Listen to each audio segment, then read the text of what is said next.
nanti saya respon. Tetapi saya mulai dulu dari persoalan Bapak tidak setuju dengan statement saya yang mengatakan bahwa Bapa, Anak, dan Roh Kudus itu sehakikat, sederajat, melekat, tidak bisa dipisahkan, tapi bisa dibedakan. Tidak ada lebih kecil, tidak ada lebih besar, tidak ada lebih dahulu, tidak ada lebih kemudian. Yang ya hadi, ya bashir, ya tabibi, Nabiyullah khairul khalqi جميعا له أعلى المناسب والمراتب صلاة الله ما لاحت كواكب على الخير ما سبحان الله. Once again, I try.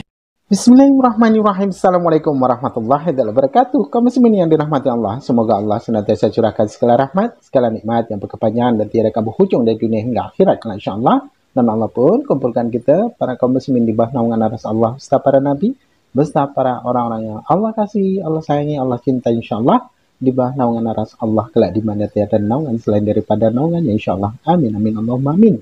Kaum muslimin, pada kesempatan pagi hari ini saya akan membahas sebuah video di mana video ini mengisahkan tentang bagaimana perdebatan perdebatan Ustaz Nandar versus pendeta Mel Atok yang dimana pendeta Mel Atok meminta jawaban dari apa yang menjadi nubuatan di dalam Bible ini, kitabnya orang Yahudi, tentang bagaimana bagi dan Nabi Muhammad Rasulullah SAW.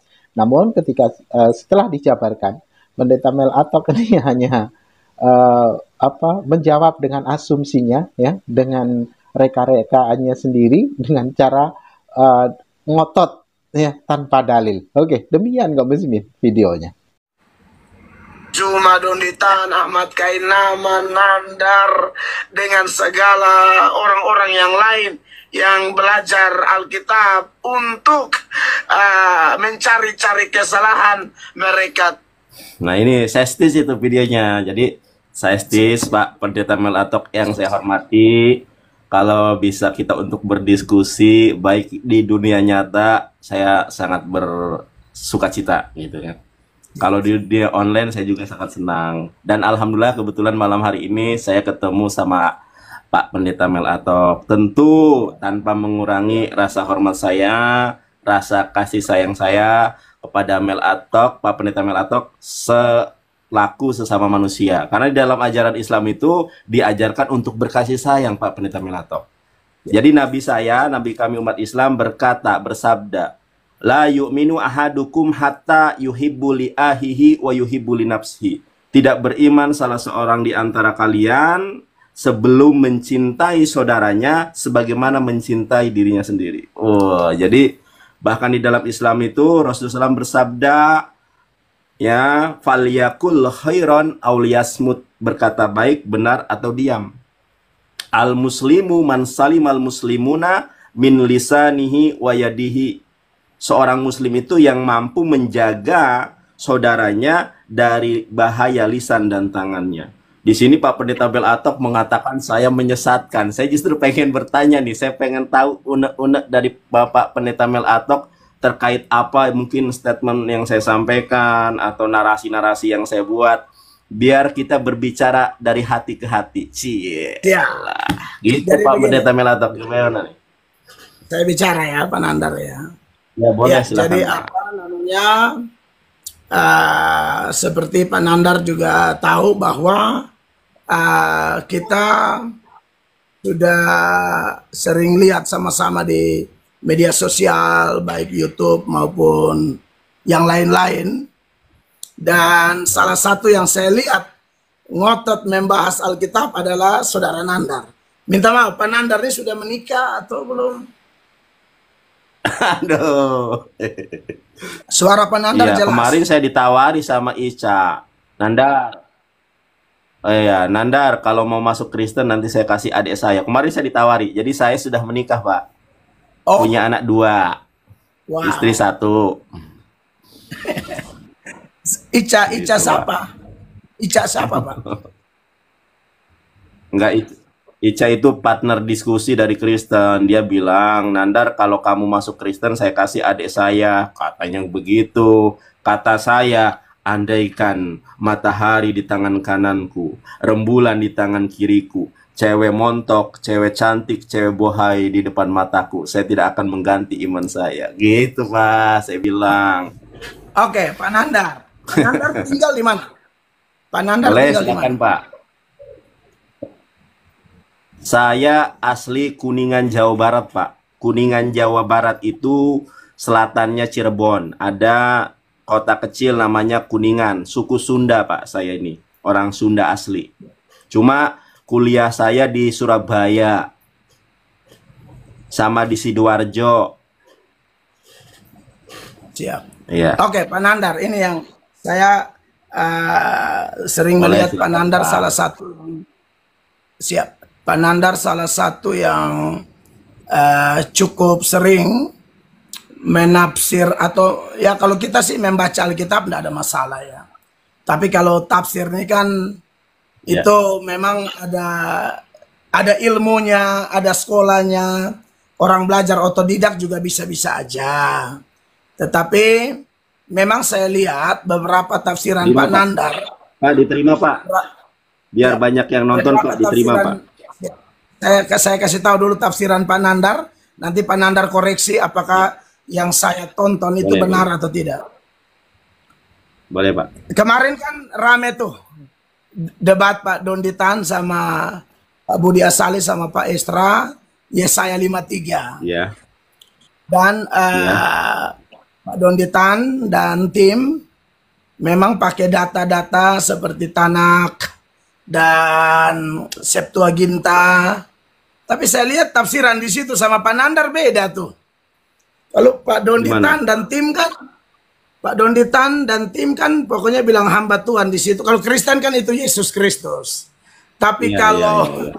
Pak Donditan dan tim itu Israel. Tapi Pak Nandar bilang itu Nabi Muhammad. Itu gimana tuh, Pak? Oh, Saya mau pertanyaan bagus, Pak ya. Pertanyaan bagus. Jadi kalau Enggak, kita yang melihat di saya- dalam tunggu dulu. Pak, tunggu dulu.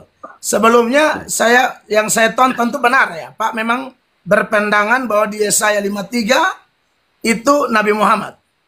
ya Nabi Muhammad itu. Wow. Nah, tolong Bukan- jelaskan, Pak. bukan. Ya, baik. Jadi kalau Bukan masalah Israel, pandangan- bukan Yesus. ya, bukan Yesus. Bukan. Bukan Israel juga. Ya, kalau ya nanti saya jelaskan, Pak ya. Boleh, Pak? Silakan, Pak. Silakan Pak Nanda. Ya. Mungkin ini sekedar prolog ya, bertanya tentang Yesaya 53 ayat keberapa, saya juga bahkan nggak ngikuti dengan sampai selesai itu. Yesaya 53 itu untuk siapa? Menurut orang Yahudi untuk Israel. Menurut teman-teman Kristen itu untuk Yesus. Ya, menurut saya untuk Nabi Muhammad, bukan untuk Israel, bukan untuk Nabi Muhammad. Karena di dalam memahami Alkitab itu ada metode tafsir bil ma'thur, menafsirkan ayat Bible dengan ayat Bible. Nah, kalau kita lihat Yesaya 42, Pak. Yesaya 42 ya. Sebentar. Ya, jadi Yesaya itu bukan hanya berdiri sendiri pada pasal 53, tetapi juga di ayat ke-42-nya. Pasal 42-nya. Saya boleh putar kamera? Ini, Pak. Silakan, Pak. Yesaya 42 ayat ke-1. Lihatlah itu hambaku yang kupegang. Aplikasinya lengkap banget. Iya, kenapa, Iya. Pak? Halo, Pak. Aplikasinya lengkap banget, Pak. Lengkap saya, Pak. Aplikasinya lengkap Pak. banget. Jangankan aplikasi, kitabnya Semua pun ya? saya punya, Pak. Ya, lengkap nih, Pak. Yunani Wow. ada saya, Pak. Yunani ada nih, Pak. Siap, lanjut, Pak. Yesaya 42 ayat ke-1. Lihat itu hambaku yang kupegang, orang pilihanku yang kepadanya aku berkenan. Aku telah menaruh rohku ke atasnya supaya ia menyatakan hukum kepada bangsa-bangsa. Di dalam bahasa Ibraninya, hen abdi etmach bau bekhiri rashtah nafsi natati ruhi alaf misfat legoyim yoshi. Oke, itu ayat pertama. Di ayat keduanya, noise Pak ya. Di ayat keduanya, ia tidak akan berteriak atau menyaringkan suaranya atau memperdengarkan suaranya di jalan. Kalau Yesus Pak, Yesus itu suka berteriak. Bahkan ketika dia mau disalib, dia mengatakan pon megale Yesus Kristus, Eli Eli lama sabaktani. Berteriaklah Yesus dengan suara yang nyaring, Eli Eli lama sabaktani. Sedangkan hamba Tuhan yang dijanjikan di dalam Yesaya itu tidak berteriak di jalan-jalan, bahkan menyatakan hukum kepada bangsa-bangsa. Rasulullah SAW itu menyatakan hukum kepada bangsa-bangsa, di mana di dalam dalilnya, nasnya, Rasulullah SAW menyatakan taraktu fikum amroini lang tadilu tamasaktum bihima kitabullah wa sunnati Rasulullah SAW. Ku wasiatkan, ku wariskan dua perkara yang kalian tidak akan pernah tersesat selama-lamanya, selama kalian berpegang kepada dua perkara itu. Yang pertama adalah kitabullah Al-Quran, yang kedua adalah wasunnati Rasulullah sallallahu alaihi wasallam. Rasulullah sallallahu alaihi wasallam juga di dalam Al-Quran dikatakan wama arsalanaka illa rahmatan lil alamin. Aku mengutusmu itu bukan untuk bangsa Arab, tetapi untuk menjadi rahmat buat alam semesta. Bahkan di ayat yang lainnya, kafatul linnas, untuk seluruh manusia. Saya lanjutkan, Yesaya 42 ayat berikutnya. Di ayat ketiga dikatakan, buluh yang patah terkulai tidak akan diputuskannya, dan sumbu yang pudar nyalanya tidak akan dipadamkannya. Tetapi dengan setia ia akan menyatakan hukum. Ia sendiri tidak akan menjadi pudar dan tidak akan patah terkulai. Jadi kalau ini Yesus Pak, kalau ini Yesus tidak tergenapi, kenapa? Karena Yesus patah terkulai, karena Yesus pudar. Sedangkan di ayat keempat, ia sendiri tidak akan menjadi pudar dan tidak akan patah terkulai. Begitulah Islam Pak, begitulah Nabi Muhammad SAW. Nabi Muhammad SAW itu tidak patah terkulai. Beliau SAW dipanggil oleh Allah karena risalah Islam sudah selesai. Dalilnya di mana? Quran surat Al-Maidah ayat ketiga. Al-yauma akmaltu lakum dinakum wa atmamtu alaikum nikmati wa raditu lakumul Islam madina. Pada hari ini telah kusempurnakan bagimu agamamu, telah kucukupkan nikmatku kepadamu, dan telah kuridoi Islam sebagai agama yang benar buat kalian semua. Abu Bakar radhiyallahu anhu mendengar ayat ini turun, menangis terisak-isak. Wahai Rasulullah, Rasulullah bertanya, kenapa engkau menangis Abu Bakar?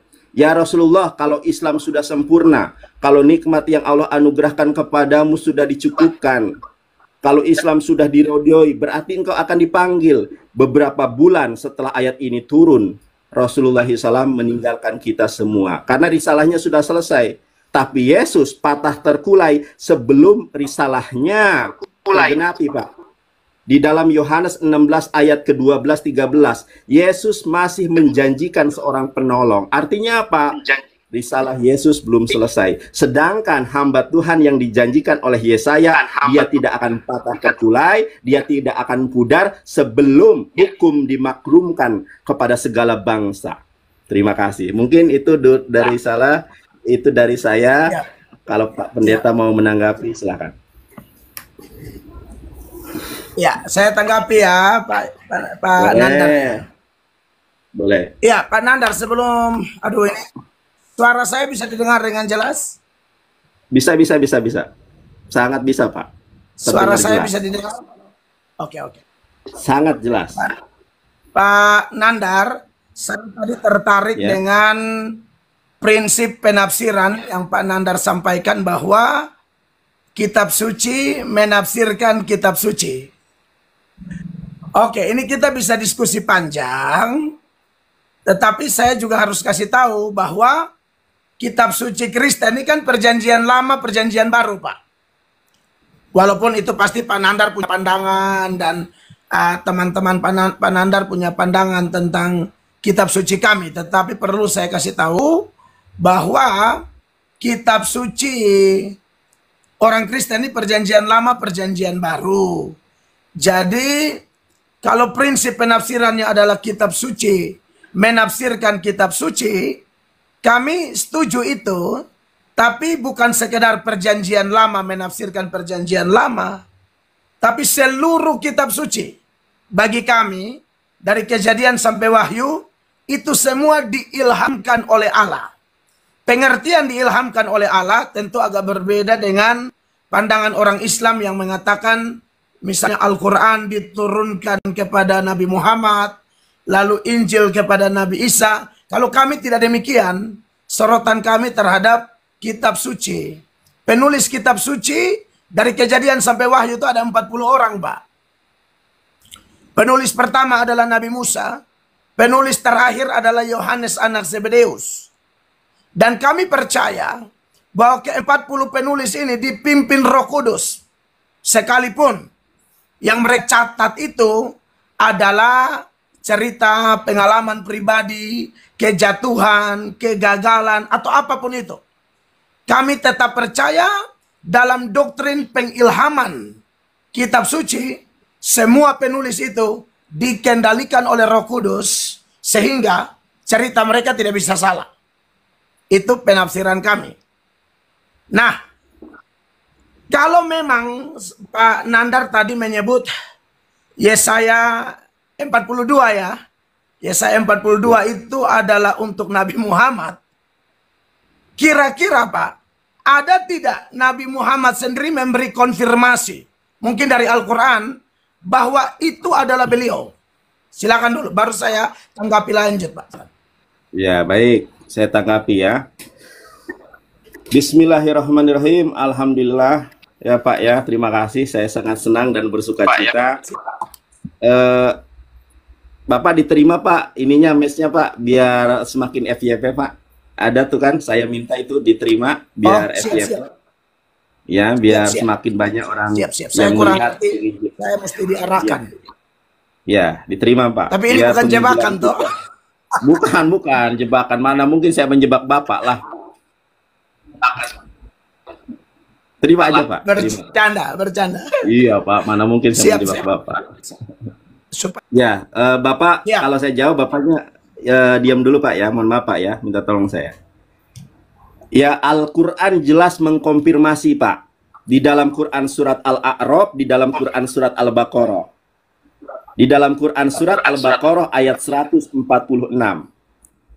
Allah Subhanahu wa taala menyatakan di dalam firman-Nya, A'udzubillahi minasyaitonirrajim, alladzina atainahumul kitaba ya'rifunahu kama ya'rifuna abna'ahum. Orang-orang yang telah diberikan Alkitab, mereka mengenali Muhammad sebagaimana mereka mengenali anak-anak mereka sendiri. Jadi Alkitab Pak menyeluruh dari kitab Kejadian sampai dengan Wahyu. Kalau mereka sadar, kalau mereka mendalami original teksnya, mereka akan sadar bahwa mereka mengenali Nabi Muhammad SAW. Terbukti secara historis bagaimana Warokoh bin Naufal secara sejarah yang sangat valid mengakui Nabi Muhammad. Kemudian pendeta Buhairah dari Syam mengakui Nabi Muhammad. Itu secara historis, ayatnya ada. Bahkan di dalam Quran surat As-Saff ayat ke-6, kalau Allah Ta'ala fi kitabihil karim, a'udzubillahi minasyaitonirrajim, wa idh qala Isa bin Maryama ya bani Israila inni rasulullahi ilaikum. Inni rasulullahi ilaikum musaddiqan lima baina yadayya minat taurati wa mubasysyiran bi rasuli ya'ti min ba'di ismuhu Ahmad. Ini Al-Qur'an, mungkin Bapak tidak tahu artinya, saya terjemahkan. Dan ingatlah ketika Yesus Kristus, ketika Isa alaihi salam bersabda, wahai Bani Israel, aku ini hanya utusan Allah kepada kamu. Bukan Indonesia, bukan Singapura, bukan Malaysia, bukan Brunei. Tetapi hanya untuk bangsa Israel saja. Aku membenarkan kitab sebelumku yaitu Torah. Dan memberikan kabar gembira tentang kedatangan seorang Rasul, seorang Nabi yang bernama Ahmad. Tetapi ketika Ahmad atau Muhammad itu datang, mereka mengatakan ini syihrun mubin, ini adalah sihir yang nyata. Seyogianya Pak Pendeta kemudian menanggapi apa yang saya sampaikan, Pak. Ini sangat terbukti dengan jelas di dalam Yesaya 42 ayat keempat. Ia sendiri tidak akan menjadi pudar dan tidak akan patah terkulai sampai ia menegakkan hukum di bumi, segala pulau mengharapkan pengajarannya, Pak. Di dalam bahasa Ibraninya, lo yikhe welo yarus ade yashim ba'aretz. Ia sendiri tidak akan menjadi patah terkulai sampai ia menegakkan hukum di bumi. Kalau dalam bahasa Ibraninya ba'aretz. Misfat yul torato iyim yeyahelu. Dan setiap bumi, setiap bangsa mengharapkan pengajarannya. Kalau ini untuk Yesus gagal, Pak. Menurut saya, Pak, ya, mohon maaf diralat nanti. Kalau Yesus patah terkulai di tiang salib, dan Yesus belum menegakkan hukum di bumi. Dan saya percaya betul bahwa Yesaya 42 ayat ke-1 sampai 4 dan seterusnya itu dibantu juga di dalam Yohanes 16 ayat ke-13, Pak. Nah, Yesus kan mengatakan begini di ayat ke-12. Masih banyak hal yang harus kukatakan kepadamu, tetapi sekarang kamu belum dapat menanggungnya. Nah, dengan Yohanes 16:12 gagal total lah untuk Yesus Yesaya 42 ayat ke-4. Karena ternyata semua hukum Yesus ini belum tergenapi semuanya, belum disampaikan semuanya. Dan bahkan Yesus meminta seorang penolong atau roh kebenaran. Tetapi apabila ia datang, yaitu roh kebenaran, ia akan memimpin kamu ke dalam seluruh kebenaran. Sebab ia tidak akan berkata-kata dari dirinya sendiri, tetapi segala sesuatu yang didengarnya, itulah yang akan dikatakannya. Dan ia akan memberitakan kepadamu hal-hal yang akan datang. Saya akan identifikasi, Pak, ya, mohon izin ya, nanti boleh Bapak tanggapi. Yang pertama, di dalam bahasa Ibraninya sendiri itu mengacu kepada seorang laki-laki. Di dalam bahasa Ibraninya, abalhu asherhu ruaha emet. Bapak tanya kepada Bambang Nursena, mohon nanti tolong ditanyakan, ini phonetic spellingnya ehmet.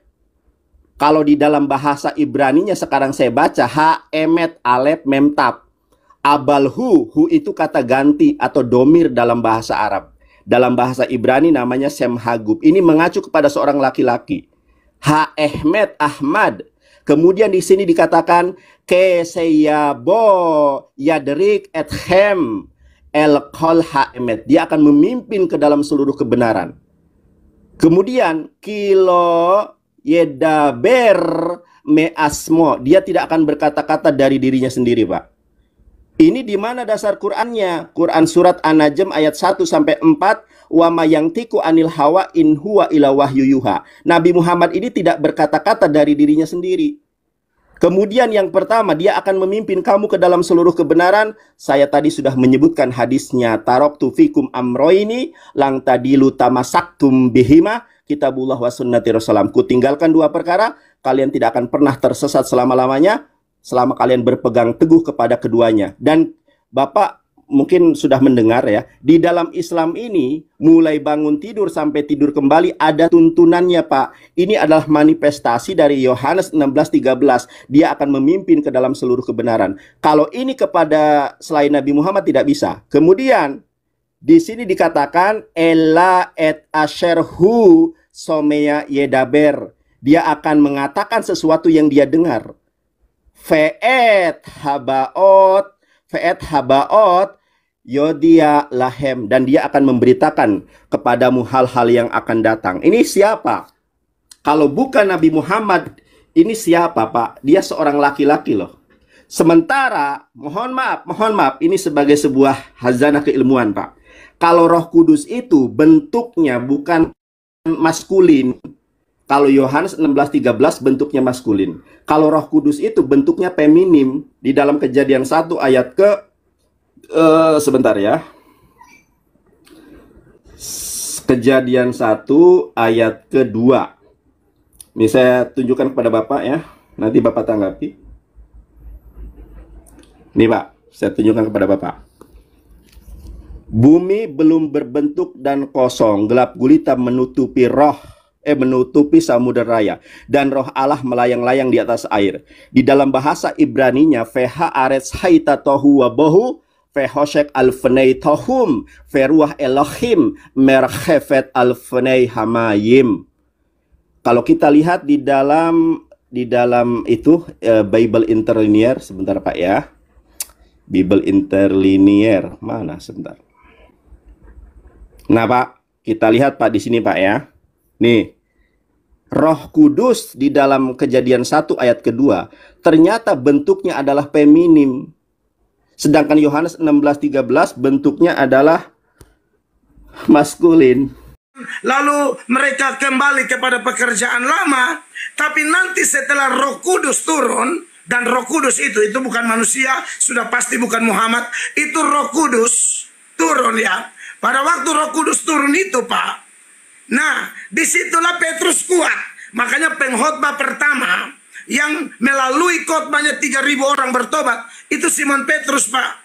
Dan di depan pengadilan Petrus bisa berkata dengan kekuatan Roh Kudus bahwa di bawah kolong langit ini tidak ada nama lain yang olehnya orang beroleh selamat kecuali nama Tuhan Yesus. Dulu perempuan bertanya, bukankah kau pengikut Yesus? Dia ketakutan Pak, dia menyangkal. Kenapa? Karena belum ada Roh Kudus.Itulah yang Yesus maksudkan, engkau belum sanggup menanggungnya. Dalam Yohanes 16 ayat 12. Makanya di ayat 13, 14, 15 dia janji Roh Kudus Pak. Itu tidak memungkinkan Muhammad Pak. Sekali lagi Pak ya, kami hormati orang Islam, kami hormati ajaran Islam, tapi kami tidak membutuhkan Muhammad. Kami hormat, tapi bagi kami iya, Tuhan Pak. Yesus selesai, Roh Kudus selesai. Begitu. Bapak masih butuh waktu, kalau butuh terima tuh, biar 5 menit, ya 10 menit. Udah selesai waktunya. Oke. Yang berikut, Nah. Yang berikut Pak Nandar, saya tambah dulu ini. Karena menghujat roh tadi. Bapak bilang menghujat roh, kutip-kutip data Markus 3, Lukas, dan lain sebagainya, juga masih ada di Matius. Begini Pak Nandar, bahwa pengertian ayat itu bukan berarti Roh Kudus lebih tinggi dari Yesus. Kristen tidak percaya itu. Kristen mempercayai Pak, Bapa, Anak, dan Roh Kudus itu sehakikat, sederajat, melekat. Tidak bisa dipisahkan tapi bisa dibedakan. Tidak ada lebih kecil, tidak ada lebih besar. Tidak ada lebih kemudian dan tidak ada lebih belakangan. Nah, kenapa kok menghujat roh lebih besar? Supaya Bapak tahu, yang membuat orang bisa percaya Yesus sebagai Tuhan itu Roh Kudus. Misalnya seperti Pak Nandar begini ya. Pak Nandar kan tidak percaya Yesus sebagai Tuhan. Dalam sudut pandang Kristen meyakini Pak Nandar tidak ada Roh Kudus. Kalau ada Roh Kudus, maka menurut 1 Korintus 12 ayatnya yang ketiga, Roh Kudus itulah yang membuat pengakuan orang tentang Yesus itu mantap. Makanya setelah ada Roh Kudus, Petrus khotbah berapi-api Pak, penuaian berlaksa-laksa, ada tantangan pun dia tidak bisa lari lagi. Karena Roh Kudus itu adalah kekuatan kami, orang Kristen Pak. Jadi ayat yang Bapak kutip di Markus, Lukas, Yohanes segala macam tentang Roh Kudus, bilang Roh Kudus lebih tinggi, itu salah Pak. Nah inilah, makanya saya lihat teman-teman polemikus Islam seperti Pak Nandar ini memang tidak mengerti cara tafsir Alkitab. Walaupun Pak Nandar sudah mati-matian pakai bahasa Yunani, Ibrani, tetap salah. Jadi begini Pak, jadi Roh Kudus itu tidak lebih tinggi dari Bapa dan Yesus, sederajat. Tapi itu bicara peran Pak, bicara fungsi. Saya sama Pak Nandar ini tidak ada lebih kecil, tidak ada lebih besar Pak. Kita sehakikat Pak, karena kita sama-sama manusia. Saya punya istri lah, saya punya istri. Saya dan beliau itu sehakikat Pak, sederajat. Tapi dalam peran, nah ini yang banyak polemikus Islam tidak mengerti. Mereka kadang-kadang pakai peran, ya, lalu mereka pasang untuk membantah hakikat. Salah. Bapa itu Allah, Yesus itu Allah, Roh Kudus itu Allah. Tapi dalam urusan peran, makanya ada istilah Bapa mengutus Yesus. Contoh, Pak Jokowi mengutus Pak Prabowo. Pak Jokowi manusia, Pak Prabowo manusia. Jadi pada waktu Bapa utus Yesus, Bapa dan Yesus utus Roh Kudus, itu hanya masalah fungsi di situ. Secara hakikat, sederajat, melekat. Dan ingat, doktrin Kristen ini yang sering dikatakan oleh orang-orang tertentu tidak masuk akal. Kata siapa tidak masuk akal? Ini melampaui akal, Pak. Bukan tidak masuk akal, lari lewat akal. Lucu kalau Tuhan kok masuk akal. Saya ngeri-ngeri sedap kalau orang bilang Tuhanku masuk akal. Kecil amat Tuhan lu. Tuhan kita melampaui akal. Begitu Pak Nandar. Jadi pesan saya adalah buat teman-teman polemikus Islam ya yang suka belajar Alkitab, saya melihat dan saya kasihan bahwa Anda ini kutip-kutip Alkitab ternyata tafsirannya tidak paham sama sekali. Hanya menang di hafal ayat. Nah kalau hafal ayat mah gampang Pak. Semua bisa hafal ayat. Sebenarnya kalau saya nih mau ada waktu belajar hafal ayat Al-Quran, saya yakin bisa. Hanya masalahnya saya ini tidak ada waktu dan saya ini pegang prinsip Pak Nandar. Kami melarang, saya baptis orang Islam kemarin banyak Pak. Saya melarang mereka mengotak-atik Al-Quran Pak. Tidak boleh. Ingat, dalam Kristen kami sangat menghargai orang. Jadi bukan hanya dalam Islam ada ayat suruh mengasihi orang Pak. Kami suruh doakan orang beda agama, berbuat baik kepada orang beda agama. Maka dari itu, saudara-saudara mantan Muslim, mantan Islam yang saya baptis itu, saya bilang fokus belajar Alkitab. Jangan kayak mu'alaf itu, saya bilang. Mereka sudah jadi Al-Quran, malah cari-cari kesalahan Alkitab dan memang sungguh mati ngawur. Dan jujur aja termasuk Pak Nandar saya anggap ngawur. Makasih Pak. Ya, baik 10 menit. Oke, sekarang saya ya Pak ya. Oke, ini saya sangat berterima kasih nih ya pada Bapak Pendeta Melatok. Pak Pendeta Melatok, timernya diterima biar tahu nih netizen waktu kita berapa lama nih berbicara ya. Pak Nandar, ini saya nih bingung dengan teman-teman di live ini semua melarang saya menerima. Ini saya tidak mengerti kenapa. Nah itu mereka biar kalau saya ngomong nggak ada timernya, nanti di cut gitu kan. Kalau ada timernya kan jelas. Ya sudah, Bapak ngomong, saya lihat dari waktu sini. Waktu saya jam 10 lewat 5 saya kasih stop. Baik. Silakan. Oke ya. Yang pertama, Bapak rupanya melewatkan 1 Korintus 4 ayat ke-6. Siap, 1 Korintus 4 ayat 6. 1 Korintus 4 ayat ke-6. Bapak belum baca tuh. Jangan melampaui, ya baik. Jangan melampaui apa yang ada tertulis. Tadi Bapak mengatakan Bapak dan Yesus itu setara. Tidak ada Bapak lebih besar daripada Yesus. Itu dalilnya dari mana? Utusan tidak lebih. Sebentar Pak, ini saya waktu berbicara Pak ya. Utusan katanya, kata Bapak dan Yesus itu setara. Tidak ada ayat yang mengatakan Bapak lebih besar. Itu semuanya sama. Ini asumsi Pak. Karena ayat Alkitab mengatakan, nih Pak, Yohanes 13 ayat ke-16, aku berkata kepadamu, ini perkataan Yesus loh, sesungguhnya seorang hamba tidak lebih tinggi daripada tuannya, ataupun seorang utusan daripada dia yang mengutusnya. Yesus dengan jelas mengatakan bahwa dia tidak lebih tinggi daripada pengutusnya. Kok Bapak bisa mengatakan bahwa Yesus sama derajatnya dengan Bapak? Sedangkan Yesus sendiri mengatakan tidak sama. Kata Bapak, Yesus dan Bapak tidak ada yang lebih tinggi, tidak ada yang lebih awal. Ayat Alkitab, Yesus mengatakan bahwa seorang utusan tidak lebih tinggi daripada yang mengutusnya. 1. Kemudian tadi Bapak mengatakan, ya, Bapak mengatakan bahwa tidak ada yang lebih besar. Yesus dan Bapa itu adalah sama besarnya. Dari mana? Yesus sendiri mengatakan, sebab Bapakku lebih besar daripada aku. Tidak ada seorang pun ya, tidak ada seorang pun yang lebih besar daripada Bapa. Adakah engkau lebih besar daripada Bapak Abraham? Tidak ada Pak. Nih, kalau kita lihat nih, tidak ada seorang pun yang lebih besar daripada Bapak. Kok bisa Bapak mengatakan bahwa Yesus dan Bapak itu sama? Bapak tidak lebih besar daripada Yesus. Dasarnya apa Bapak mengatakan demikian? Saya tanya.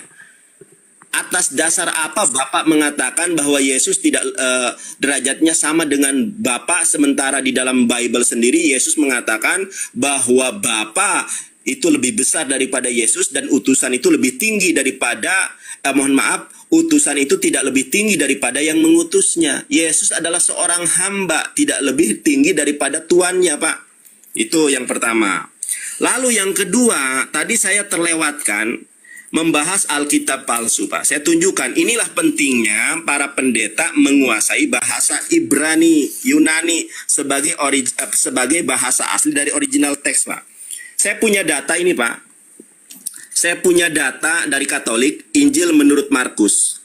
Pengarang sesungguhnya dari Injil ini seperti juga dengan pengarangku ketiga Injil lainnya tidak kita ketahui. Ini data bukan dari Islam, Pak, ya. Ini objektif dari agama Katolik, Pak. Ini namanya tafsir perjanjian baru yang mengeluarkan adalah penelitian. Menurut Quran surat Al-Baqarah ayat ayat ke-79 Alkitab Bapak sudah palsu. Saya tunjukkan, Pak, buktinya, Pak, ya. Saya nggak mau berbohong, saya tunjukkan kepada Bapak. Saya punya Alkitab. Saya akan tunjukkan, bahkan sudah saya catat, Pak. Sudah saya catat nih ayat-ayat yang kosong dalam Alkitab. Yang pertama, Matius 17, ya. Matius 17 ayat 21 itu kosong, Pak. Di dalam Alkitab versi terjemahan dunia baru kosong ini. Tetapi kenapa di dalam LAI ada tambahan kurung kurawal? Ini ada ayatnya, Pak. Nah, kita lihat nih, saya punya Alkitab original teks, Pak. Ini dari Kodek Vatikanus, Pak.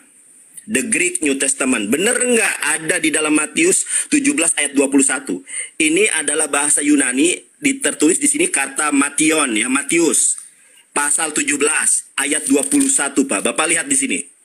Ini ayat 20 nih, Pak. Kita urut ya, ayat 20 ke bawah, lihat. Ternyata langsung ke 22, Pak. Nggak ada ayat 21, Pak. Perhatikan, ini kata Matius, dari ayat ke-20 tidak ada ayat 21. Kenapa? Ternyata ayat 21 itu adalah tambahan dari bapak-bapak gereja. Oke, saya tunjukkan datanya. Sekarang biar gede ya. Itu tadi 3 versi Alkitab sudah saya hadirkan. 1 menit lagi, Pak. Iya, ya. Tadi Bapak lebih, Pak. Nanti makanya saya lebih suka kalau ditampilkan. Jadi saya kasih lebih malah. Iya, nanti saya lebihkan, Pak. Nih, Pak. Coba Bapak perhatikan, Pak, ya. Matius 17 ayat ke-21. Ternyata tambahan, Pak. Jenis ini tidak dapat diusir kecuali nanti Bapak juga kalau oke, tadi kan saya waktunya baru 5 menit kan, Pak, ya. Bapak tadi 10 menit. Jadi 5 menit lagi. Nah, jenis ini tidak dapat diusir kecuali dengan berdoa dan berpuasa. Di dalam bahasa Yunaninya, di dalam Injil berbahasa original teks Yunani nggak ada.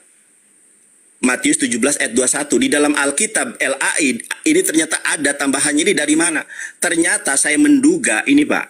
Ayat dugaan saya. Karena kamu kurang percaya, sebab aku berkata kepadamu, sesungguhnya sekiranya kamu mempunyai iman sebiji sawi, jika kamu sesawi saja kamu dapat berkata kepada gunung ini, pindah dari tempat ini ke sana, maka gunung ini akan pindah dan tak ada yang mustahil bagimu. Saya menduga kenapa bapak-bapak gereja menambahkan ayat 21? Karena tidak ada satu orang Kristen pun yang sanggup memindahkan gunung, Pak. Padahal untuk memindahkan gunung hanya perlu iman sebiji sawi. Bapak pendeta yang imannya segede gunung nggak bisa mindahin gunung. Ya, kalau mindahin gunung, kalau mindahin gunung di waktu malam sama-sama kita bisa, Pak. Kita lihat, Pak, ya. Sekarang tafsirannya. Sebentar, Pak. Baik, Pak. Oke, tafsirannya, Pak. Kita lihat tafsirannya, Pak. Nih, tafsiran Alkitab dari Yerusalem. Ayat ini tidak asli dalam Matius, tetapi diambil dari Markus 9:29 dengan ditambah dan berpuasa, Pak. Makanya Al-Quran itu adalah satu-satunya kitab yang asli, Pak. Nih, 1 ayat saja saya tampilkan. Di dalam ada 2 ayat, Pak. Bonus ya. Waktu saya 10 menit, Pak. Tadi baru 5 menit. Kalau Al-Quran, Pak, sebentar, Pak. Kalau Al-Quran terjaga keasliannya, di mana itu? Di dalam Al-Quran surat Al-Hijr ayat 9. Inna nahnu nazzalna dzikra wa inna lahu lahafizun. Allah lah yang menurunkan Quran, Pak. Allah juga yang menjaganya. Allah menjaga Quran bukan dengan manuskrip, bukan dengan kodek, bukan dengan autografa, bukan. Tetapi Allah menjaga hafalan. Miliaran orang yang hafal Quran, Pak. Quran surat Al-Hijr ayat ke-9. Makanya saya ambil sebuah analogi. Seandainya di dunia ini semua kitab suci agama hilang, baik aplikasinya, manuskripnya, kodeksnya, mushafnya hilang, maka satu-satunya kitab yang akan lestari hanya Quran, Pak. Karena Al-Quran terjaga dengan human software. Bukan hanya terjaga, Pak. Bapak catat Quran surat Al-Baqarah ayat ke-23. Allah Subhanahu wa taala berfirman, "Wa in kuntum fi raibin mimma nazzalna 'ala abdina fa'tu bi suratin min mislihi wa da'u syuhada'akum min dunillahi in kuntum shadiqin." Artinya apa? Dan seandainya kalian ragu terhadap Al-Qur'an yang diwahyukan olehku kepada Muhammad, buatlah satu surat seperti Quran, Pak. Semenjak ayat ini diturunkan sampai dengan zaman teknologi yang canggih sekarang ini, tidak ada orang yang mampu membuat satu surat seperti Quran. Padahal surat terpendek dalam Quran itu 3 ayat. Inna a'tainakal kautsar wal 'ashri innal insana lafi khusrin. Itu ayat-ayat yang hanya surat-surat yang hanya 3 ayat. Di ayat ke-24-nya Allah berfirman, fa'ilam taf'alu walang taf'alu fatakun narul lati wakuduhan nas wal hijarah u'idat lil kafirin. Pasti kalian tidak akan dapat membuatnya. Kalau kalian tidak akan dapat membuatnya, jagalah dirimu dan keluargamu dari api neraka yang bahan bakarnya adalah orang-orang kafir dan batu. Di dalam Quran surat 17 ayat ke-88, seandainya manusia berisi bahu-membahu, bersinergi dengan Beelzebul, dengan Lucifer, dengan jin untuk membuat satu surat seperti Quran, tidak akan bisa, Pak. Al-Quran ini adalah mukjizat yang sungguh nyata. Terjaga keautentisitasannya. Sedangkan kita Bapak, mau saya tunjukkan ayat-ayat yang ditambah dan dikosongkan? Buat Bapak Pendeta Mel Atok, boleh kiranya Bapak Pendeta Mel Atok suatu saat dijamah Tuhan, ditangkap Tuhan, dipilih dan dipulihkan menjadi pribadi yang terlahir baru, manusia baru dalam kebenaran iman dan 10 Islam. menit nih, udah 10. Silahkan, sekarang Bapak. Saya, Boleh. waduh mantap nih ayat-ayat Oh, Al-Quran. mantap dong. Jadi begini. Pak Dandar, jadi begini, di dalam Ya, silakan. iman Kristen, sekali lagi dalam ajaran Kristen, kami tidak butuh topangan kitab suci agama lain. Kami hargai Al-Quran, kami hargai Tripitaka, kami hargai Weda. Tetapi untuk memohon seperti butuh kontribusi untuk memperteguh iman kami, kami sama sekali tidak butuh manapun. Kami hanya butuh Alkitab. Sekalipun Bapak tadi sudah kasih tunjuk ini ada tanda kurung kurawal segala macam, nanti saya respon. Tetapi saya mulai dulu dari persoalan Bapak tidak setuju dengan statement saya yang mengatakan bahwa Bapa, Anak, dan Roh Kudus itu sehakikat, sederajat, melekat, tidak bisa dipisahkan, tapi bisa dibedakan. Tidak ada lebih kecil, tidak ada lebih besar, tidak ada lebih dahulu, tidak ada lebih kemudian. Yang saya soroti di situ sudah jelas bicara tentang natur kealahan. Karena dalam iman Kristen kami percaya Bapa itu Allah, Roh Kudus itu Allah, Yesus itu Allah. Saya memang waktunya tidak selalu live. Nanti kalau ada waktu, tidak ada masalah. Mana saya senang diskusi dengan Anda, saling menghargai. Ya, kapan lagi? Nanti kalau saya muncul, saya kegiatan padat follow sekali. saya. Bapak, aduh, nggak mau dia. Aduh, Uniri Pak, mohon maaf ya, ini HP-nya lagi dipakai live, nggak bisa ditelepon. Aduh, nggak boleh ditanggapi nih. Kabur. Sudah saya bilang, tidak ada debater Kristen yang sanggup mengalahkan saya. Bukan karena saya hebat, tetapi karena kebenaran Islam. Nah, demikian tadi kamu sih ya. Jadi perdebatan ini dari pihak Kristen betul-betul tidak mendapatkan ilmu ya.